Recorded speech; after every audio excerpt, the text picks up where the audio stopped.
everyone, this is Neil King for Random Acts of Cartooning, and today what we're going to do is take a look at an old favorite comic of mine, The Thing versus the Incredible Hulk, of a Marvel feature, and I'm also going to do a sketch of that book using that as some inspiration, and to show you the process and to talk a little bit about the book. So stick with me. This should be a lot of fun. And we'll try to explore some of the different things that I think about when I'm doing my convention sketches and sketches for some of the projects that I do. Let's get going.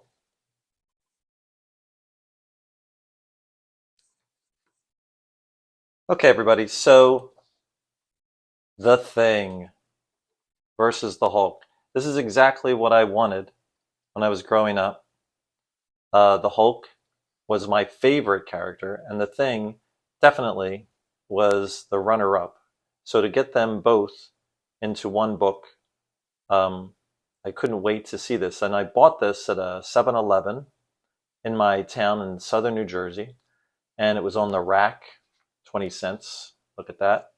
And this was turned out to be one of my favorite artists years later, is Jim Starlin. He does the interior. This cover, though, looks like a John Romita Sr., if you can see that look. He did a lot of covers during this period of time. And he's like one of my favorites also. But I wouldn't have known that as a kid. I would have just been like, hey, the coolest characters in the world are going to be in this.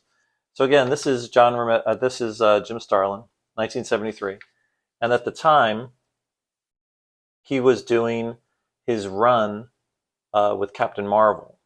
So he was really at the peak of his powers during this period. And I really loved everything that he was doing. And just starting off right away with this big action shot. Now, Joe Sinnott is the inker for this one, and he used to do the inks for Jack Kirby during the great time of probably the greatest period of Fantastic Four. So he's inking on top of Starlin, who many times would ink himself, but he had a few different inkers on them. But I do really love everything about him, and the Sinnott style is a carryover for some of them. John Buscema was with Sinnott after Kirby left in the 70s.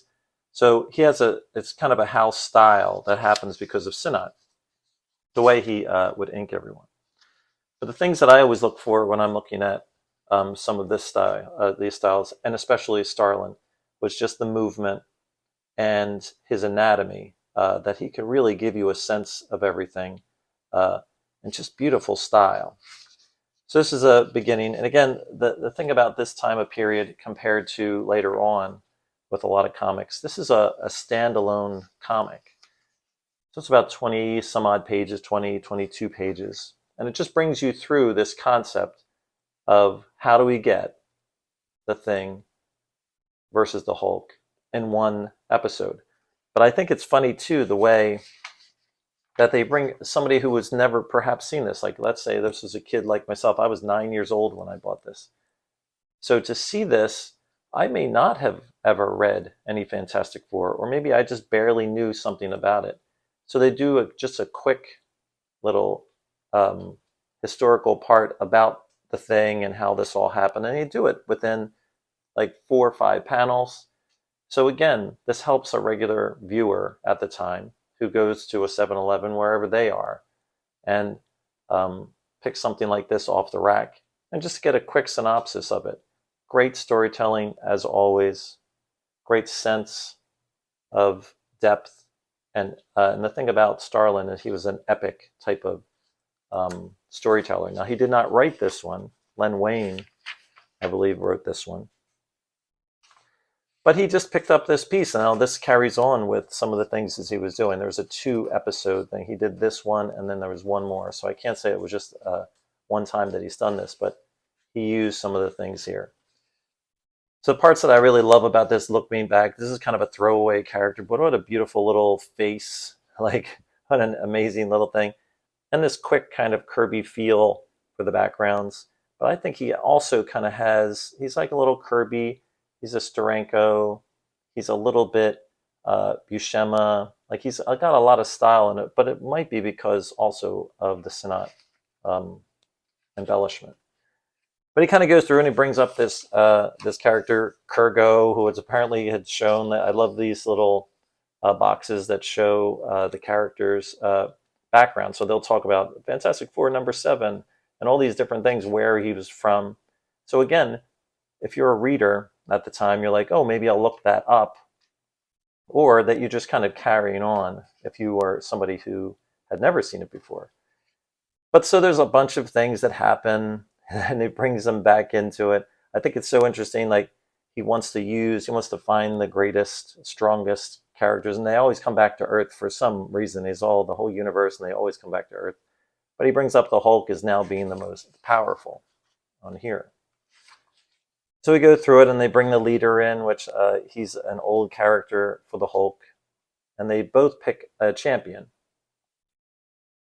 So this guy, he picks eventually the Thing, and the leader has the Hulk, and then they get both of them insanely, and they bring them into this. They warp them into this area where they can go fight each other into a strange Western ghost town.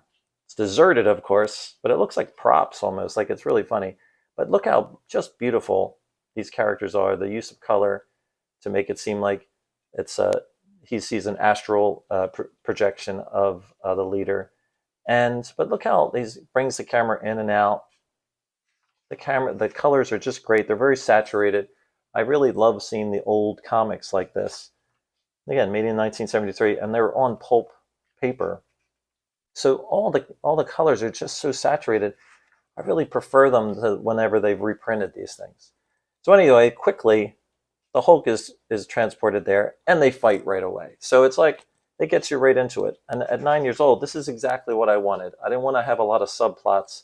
I just wanted to see these two together. And normally in this book, the Thing could never go against the Hulk one-on-one, right? But he didn't realize that one of the guys was saturating him with more radiation to make him stronger and stronger. So you read this through, and you're like, okay, they're almost evenly matched, and they're going against each other. But look at this, that use of text and lots of power movements. This reminds me of so many of the things I saw with Fantastic Four. But this is what Starlin does really well. All figure work, foreshortening, great interest as it goes through. I just love all of the simple little indications of backgrounds, all monochromatic, one color. These guys are brought up to the back. Everything else is sent to or it's brought to the front because these characters are off of them. Again, bringing us through the plot. It's very straightforward character stuff.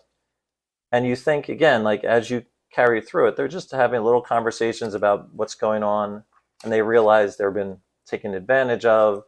And of course, within a very short amount of time, they turn on the two of them. And that's the story. This is what, I feel like comics used to be. And there wasn't any major thing going on. This leads into different things. We follow him along. He'll actually be into another adventure. But the idea is like bringing the Thing quickly and to meet different characters in the Marvel universe. And kids just loved it. I mean, I think these things really sold well. It was definitely a different type of industry. But for me, the whole thing about seeing it, I didn't even know at the time, is I was looking at one of the great masters of comics, and that was Jim Starlin. And I just love the work. Look at these great faces. Very different looking characters. They all have just such unique things. Like, look, is that the greatest face you've ever seen? Great guy. Like, look at that face. It just reminds me a little bit of John Buscema, though. There's something there, and it's probably because of Sinat. But anyway, so one of my favorites, this is like, I would like to say this is the first book I remember buying as a kid. And I would have gone to the 7-Eleven and bought a Slurpee and probably bought a candy bar. My favorite back then was Marathon bars. And I could get this all for $1, still have change, and maybe do it later. So that's my first thing. Now I'm interested now into doing a little sketch for you, because I do a lot of sketches, and that's what I'm going to do next.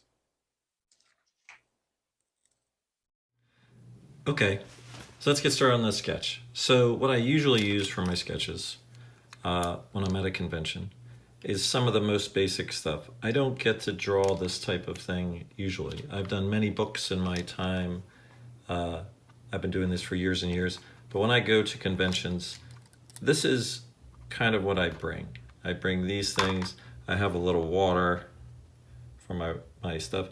So as I do these kind of sketches for this channel, I just want you to know that the idea here is a sketch is all about just kind of jumping in, having fun with it. People come and ask me for lots of different things, but I basically am using microns, just a brush pen,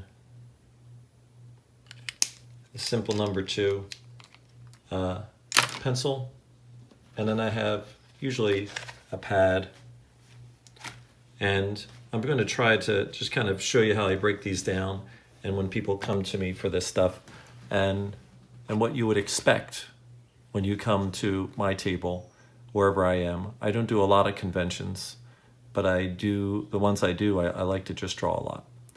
So for any character that I begin, I'm just going to do some shapes.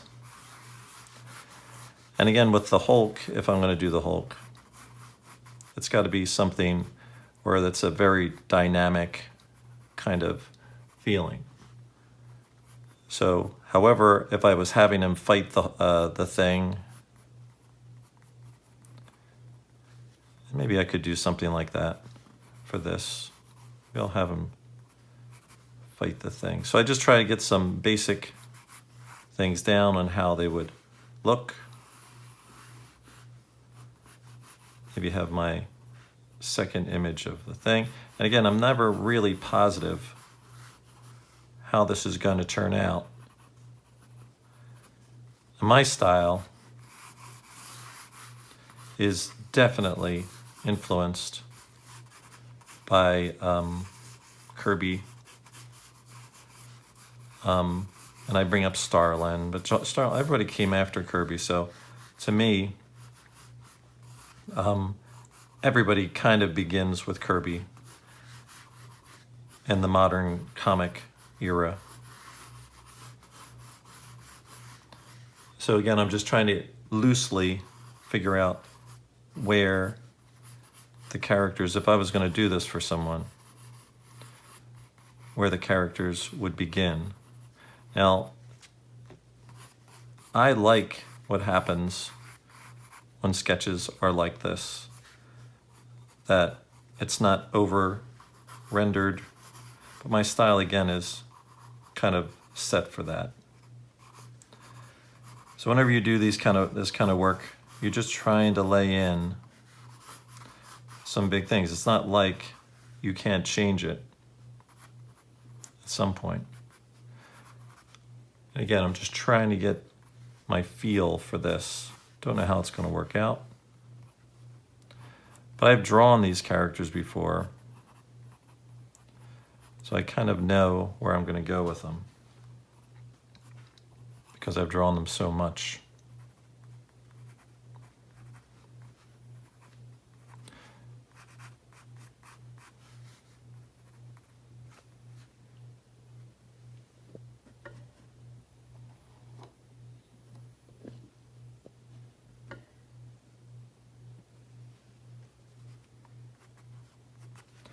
And once I kind of get this feel down, like I'm like, all right, I kind of go this. I tend to go in with a closer, I start to get some kinds of detail.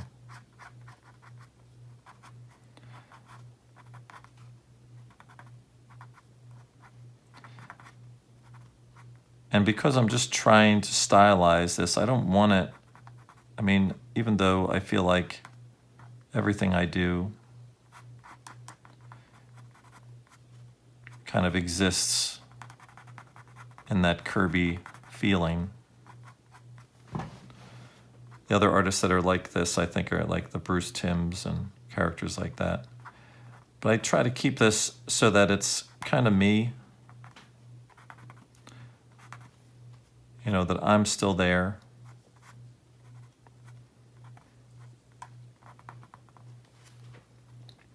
Right? And then get as much kind of detail that I can,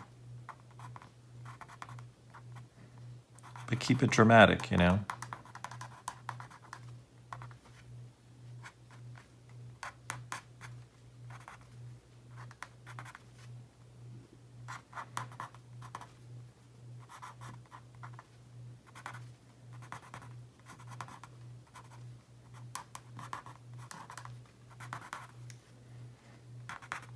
Now, when you're doing this first part of it, you just want to get the parts that you know you need to see in great detail.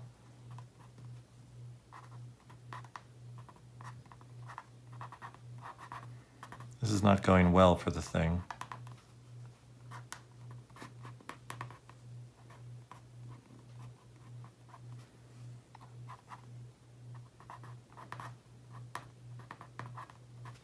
So, but as you can see, like, I'm not worried. I didn't even do much of an under drawing for this. But I'm usually worried about, you know, getting good detail on the hands so that they're basically there. When you do these kind of characters, again, they're always making these fists. They're coming from all kinds of different angles.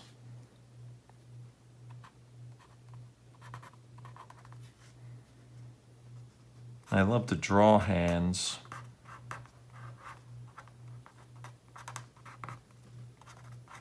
Especially if they're these kind of characters where, like, the thing only has 4 fingers.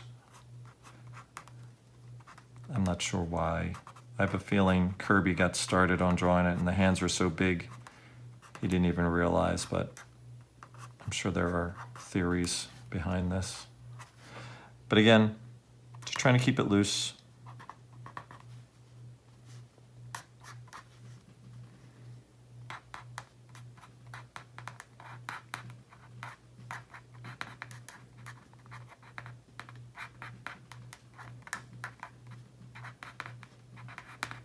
Moving across. Now I think the dynamic stuff starts when I use my brush, because then, for me, I'm not sure what's going to happen.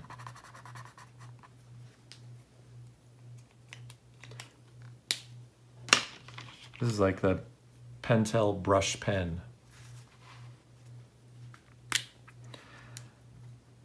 And when you get started with something like this, it's just that looseness is supposed to bring what I think for myself. This is when I think I become a little more like, I don't want to say it, but like a Gene Colan.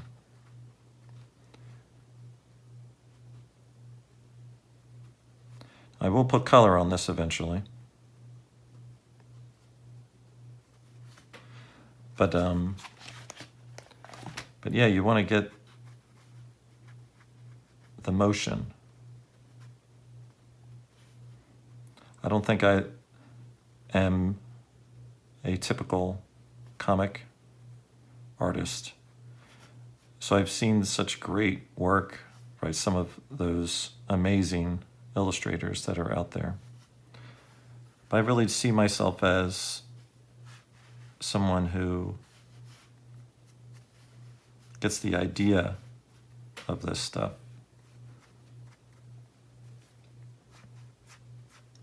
And when I draw,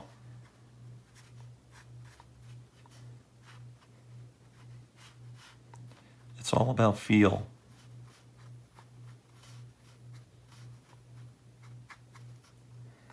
And if I can keep it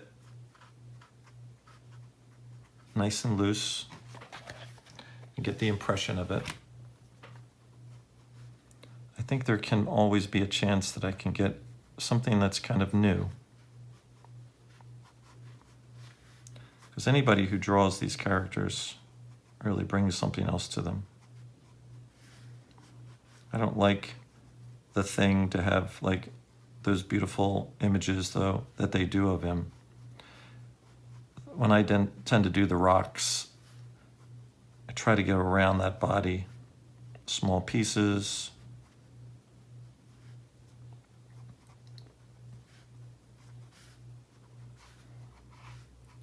But the reason I do this kind of thing, and I think it's fun to see, is that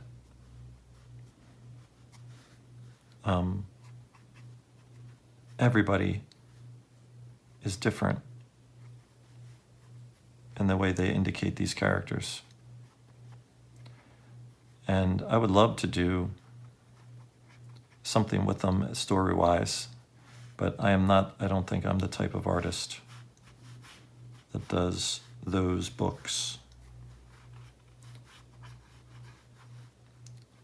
That's why I think for this, for conventions, and this is kind of, if you look at it as kind of a tutorial, is that to try to be yourself in these things, and the decisions you make may be good in some respects. Like sometimes you'll look at these and be like, well, that's not the Thing I know, or that's not the Hulk I know.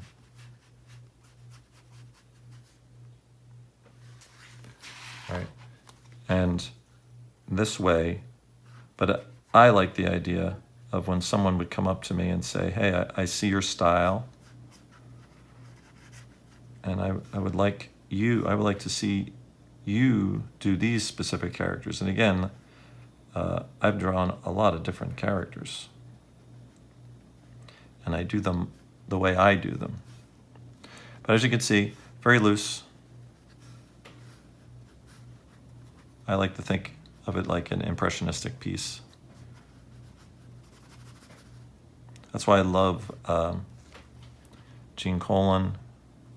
He penciled, so people would have to kind of pull his pencils together. But he was an abstract expressionist, like a German expressionist. He did all that kind of stuff. He wasn't an actual German expressionist, but I look at his work like that.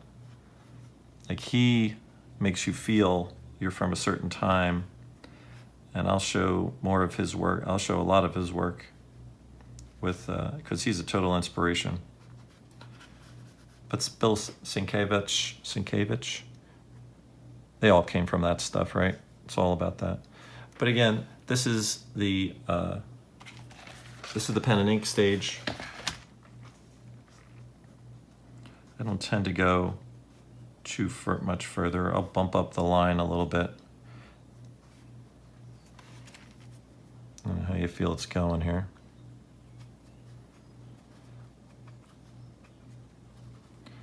I love, these two characters together.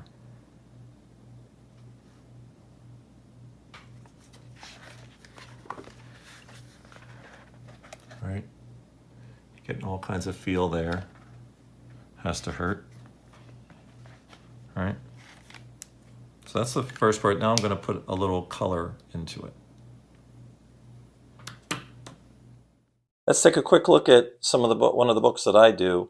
Remember, I am a working cartoonist, and I would like everybody to take a look at some of the stuff that I do. And this is Shock. This is a graphic novel that I've just finished off. It's about 170 pages, I think, of the idea of, there used to be, in the early parts of television, we used to have every town would play horror films, and they would have a specific person, an actor, who would host these creature double features and everything. I grew up around the Philadelphia area, so we had a Dr. Shock. There were multiple Dr. Shocks across the country. But what they would do is they would show the things. They would have little, they would do all kinds of magic and jokes and things. So I imagined if there really was a ghoulish man called Dr. Shock and what his life would have been like outside of the show. So it's kind of a dark comedy, but lots of ideas from the 70s and all kinds of looks back on some of those things. It's a fun read, and you can find it on my Amazon page. And I think a lot of people would enjoy seeing some of the characters that they grew up with, the black and white era. So take a look for it.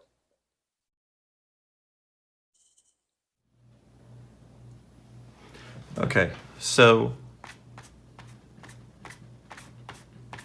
I have to clean it up a little bit. Because when you do watercolor, again, I'm just using the simplest.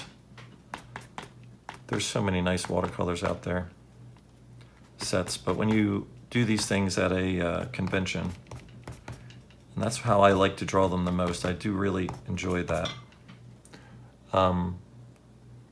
You got to keep it loose, and you got to have something that you can do. So I literally have the simplest. This is Prang, semi-moist watercolors. I like them.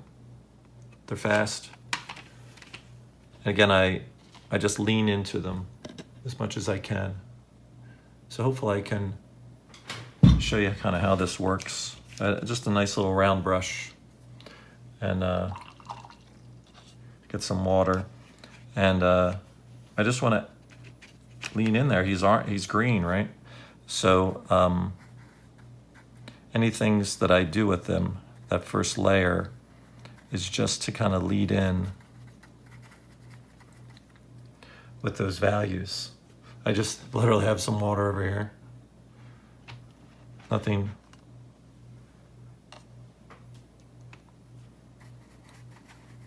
The paper is about an 80-pound paper.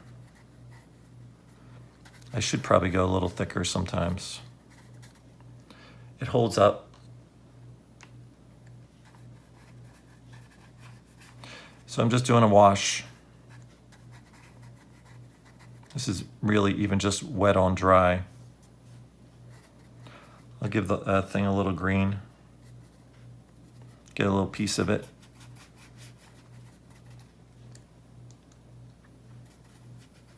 All right. Touching into the Hulk a little bit.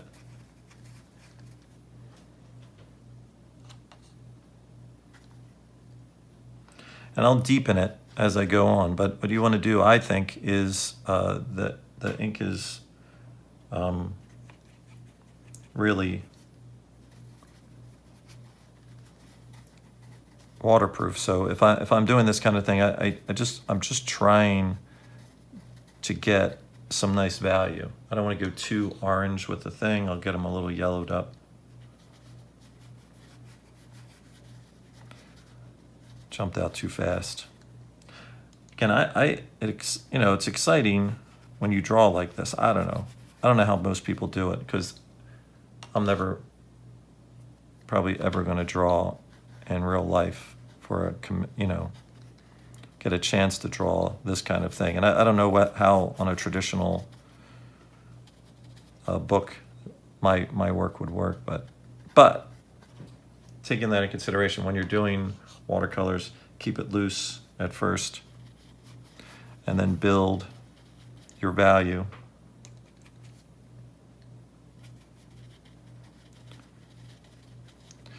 Now, I'm not using any kind of anything too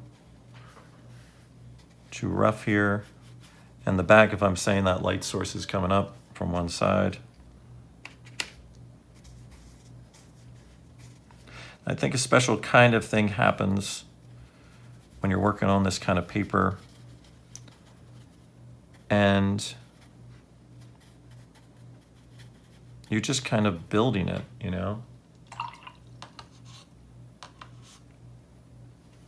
I want to have these kind of characters. They the Hulk has this kind of magenta kind of pants, but I don't know. That's not anything I kind of want to work with. But because he's green, I tend to have, I want to work with opposites, and it seems that most comics are kind of built off of that.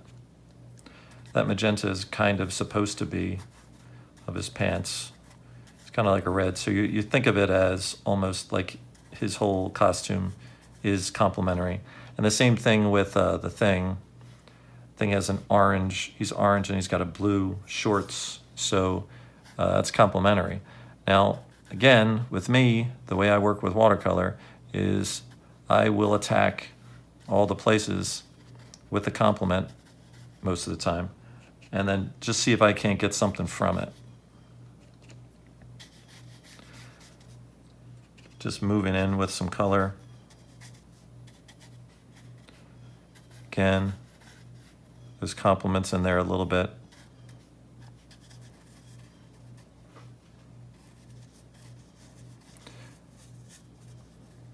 But I have definitely evolved into what I think, as I was saying, is some type of idea of what I consider more of a expressionist feel for my sketches, that I have very little feeling for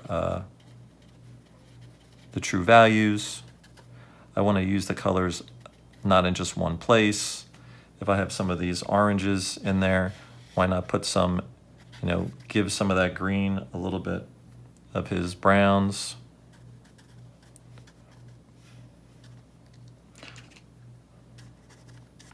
But he's all building and building.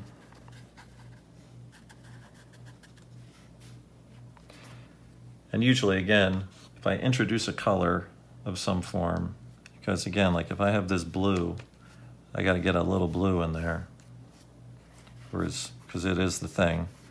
I want that blue somewhere else, and I'll probably pull it up in here.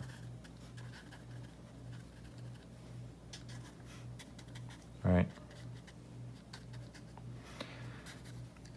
And then once I have it, and I'm kind of happy that they occupy the same space, you get a little feeling of motion for it.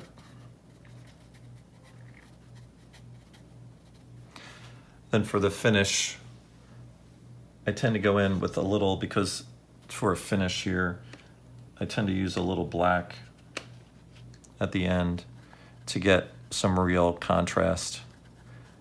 And I think it looks a little more dynamic. So I'm going to go in, and I'm not going to allow it to be very subtle.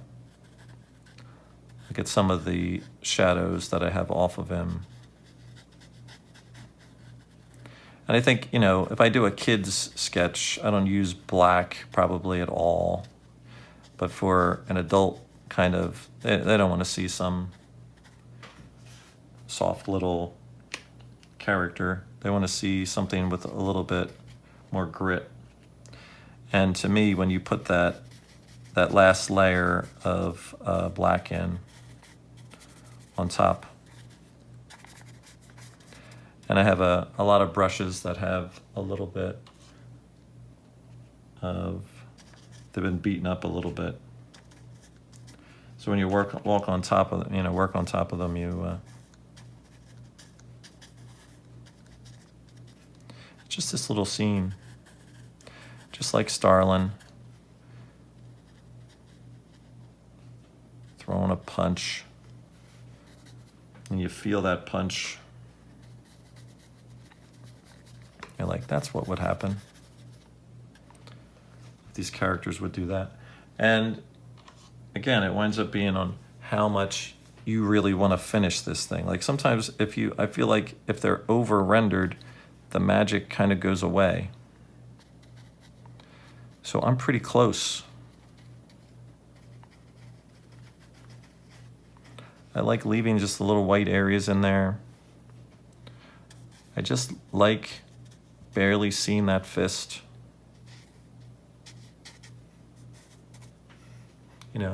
Is it there, Like, what should a sketch be?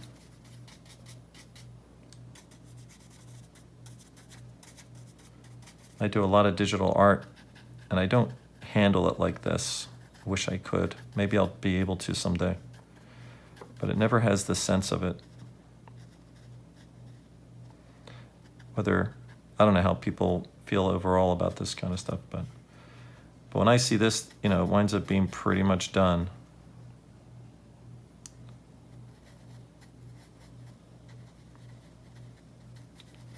Right, a little dark on his face. Right. Again, simple idea. I love these two characters. I grew up with them. I hope you enjoyed this. Again, I'm going to try to do these kind of series. Simple, fun little illustration like this. Don't forget, take a look at neilrkingillustration.com and you'll find more of my books. This one, I guess, is one of my many books as I do. I'm working on plenty more. And my Amazon site, everything would be on the links that I bring along with all this. So thanks, everybody. Get out there and sketch, and see you soon.